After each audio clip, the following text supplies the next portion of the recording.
guys, it is time to check in with friend of the show, Ben of Developing Lafayette. Thanks for hanging out with us. Yeah, it's good to be back. So you have a bunch to talk about. Let's start with the skate park because things are happening finally. Yeah, finally. So that broke ground last year, towards the end of last year, and we finally just started to see construction. So it is at Thomas Park at 300 Geraldine Drive behind McDonald's and Legends off of Johnston.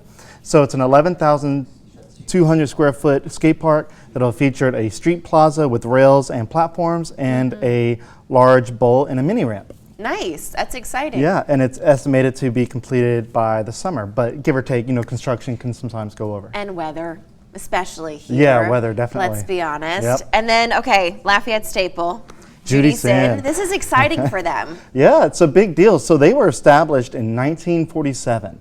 Wow. And if you go to their website, you can actually see some progress over the years. Like it looked like a little tiny little hole in the wall, and it still kind of is, but like they've added stuff to it since then. But I shouldn't have to tell you where Judice Inn is located, but it's 3124 Johnson Street.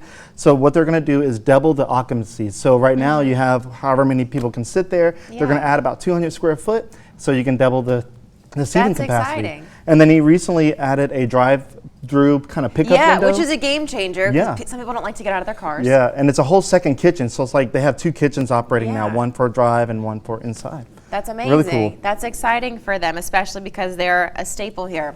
Now this one, so we know Books A Million was closing. Now it's vacant. If you've driven by, you've probably seen construction going on. So what's happening right there? So last year, the announcement came that Second and Charles was coming, and essentially Books A Million owns Second and Charles. So Second and Charles opened, Books A Million closes, and that space became available. So what they're going to be doing is splitting it up into 4 units. Okay. So separate tenants. And so that doesn't sound exciting initially, because in the comment section, a lot of people are like, oh, it's going to be a car wash, it's going to be this, and making fun of stuff. But I got news this morning that it's going to be a couple of new things. So the total square footage is about 17,000 square foot. Okay. Each unit is going to be about 4,000 square foot. So it is going to have a new J. Crew.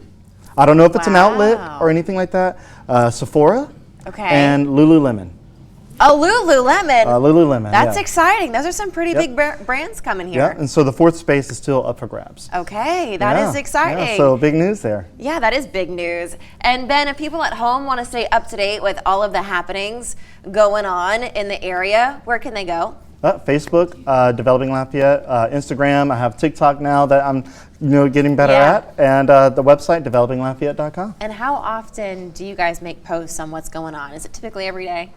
I try to do something every day, whether that be just a fun post about Lafayette, but typically in a week you can expect anywhere from 3 to 5 posts a week. Well, if you want to know what's happening, definitely go give him a follow. Ben, as always, thank you for hanging out with us. Thank you for having me. Of course, everything you need to know will be on our website, klaf.com. But guys, stick around. It is Pet Tuesday.